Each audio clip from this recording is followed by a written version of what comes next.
Matapos pong naglabas ang Pulse Asia ng kanilang senatorial survey at ang Okta Research, SWS naman po ngayon, yung social weather stations, na ang sinasabi ng karamihan ay ang pinaka-credible at pinagkakatiwalaan na survey firms. Well, yan po ay conforme naman dun sa mga nagbabasa ng survey.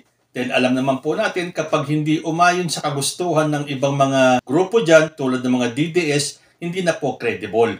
Ito nga pong inilabas ng Pulse Asia at ng Okta Research, sinabi nila na bayaran daw itong mga survey firms na to, kesyo mind conditioning, dahil 2 o 3 lang sa kanilang mga manok ang pumasok sa survey. At ang nakakatawa pa nito, kahit na sinasabi kong Pulse Asia yan o Okta, ipinagpipilitan pa nila, yan daw ay survey ko. Keso mag-survey daw ako sa Visayas, Mindanao, keso sumama daw ako sa mga kalye survey, at doon daw ang mga totoong survey.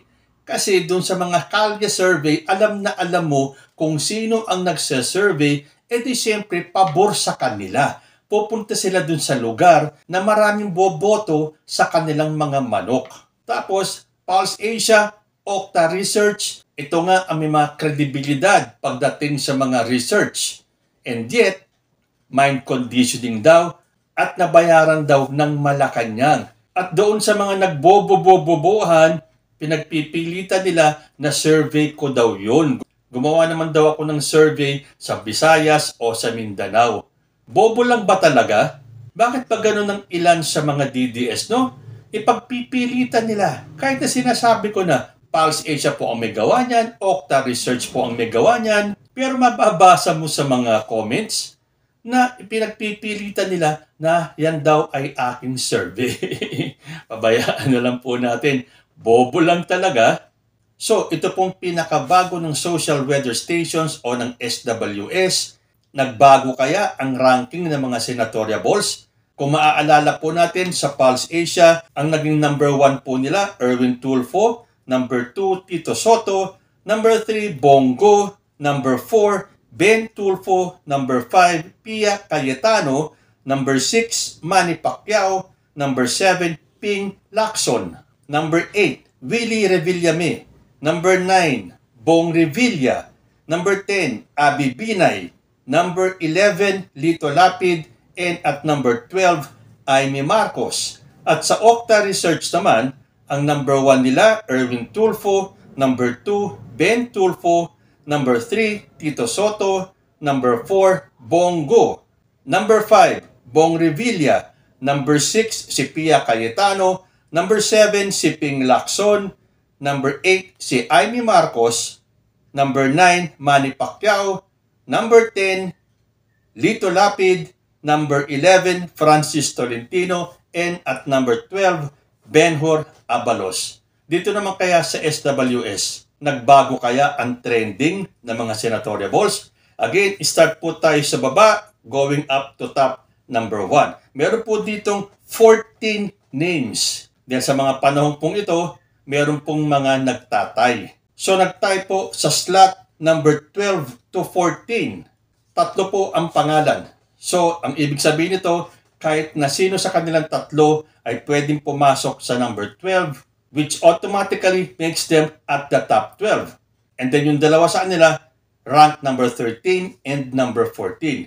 So tied at number 12 to 14 slot, si Camille Villar, si Bato de la Rosa, at si Amy Marcos. Not necessarily in that order, okay? Pwede pong Amy Marcos, pwede ring Bato de la Rosa, ang mag-number 12.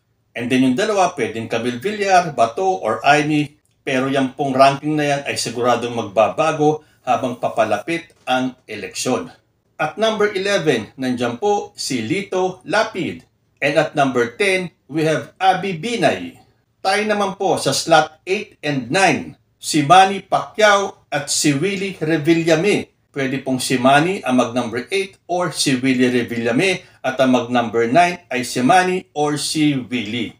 At number 7, we have Ping Lacson. Number 6, nandyan po si Ben Tulfo na kung papansinin natin sa Pulse Asia saka sa Okta Research, lagi pong nasa top 5 itong si Ben Tulfo. Ngayon ko lang po nakita si Ben Tulfo na bumaba sa rank number 6 dito po sa SWS. So makikita po natin na talagang iba-ibang survey, iba-iba po ang ranking. Ang titignan na lang po natin dyan ay ang consistency nila na makapasok sa top 12. And at number 5, we have Tito Soto. Again, si Tito Soto laging nasa top 3. Pero ngayon sa SWS, siya ay number 5. Tayo naman sa slot number 3 and 4, we have Bongo and Pia Cayetano. Again, pwede po mag-interchange ang dalawang pangalan na yan at mag-agawan sila sa slot number 3 and number 4. And surprisingly, iba po ang number 2 ng SWS, and that is Bong Revilla sa slot number 2. And consistently po talaga at number 1, kahit na po sa Pulse Asia, sa Okta, at ngayon dito sa SWS, it is still Erwin Tulfo. So kung ang pagbabasihan po natin ay ang kanilang percentage points, ito po ang SWS Voter Preference for Senator Survey with their percentage points. At number 1, Erwin Tulfo with 45%. At number 2, Bong Revilla with 33%. At nagtay nga sa 3 and 4, si Bongo with 32% and Pia Cayetano with 32%. At number 5, we have Tito Soto with 31%. At number 6, we have Ben Tulfo with 30%. Slot number 7, we have Ping Lacson with 27%. Followed with another tie sa slot na 8 and 9 na parehong 26%, we have Manny Pacquiao and Willie Revillame. Again, pwede po sila magpalitan ng ranking dyan. At number 10, we have Abby Binay with 25%. Number 11, Lito Lapid with 23%. At nag-aagawan sa slot number 12, si Camille Villar, si Bato de la Rosa, si Amy Marcos with 21%. So sa slot number 12, it's anybody's ballgame between Amy Marcos, Bato de la Rosa, and Camille Villar. So kung sa Pulse Asia po, nakuha ng 8 na mga senatorial balls ng alyansa ni President Bongbong Marcos, pero kung isasama pa rin po natin si Amy Marcos, magiging 9 out of 12.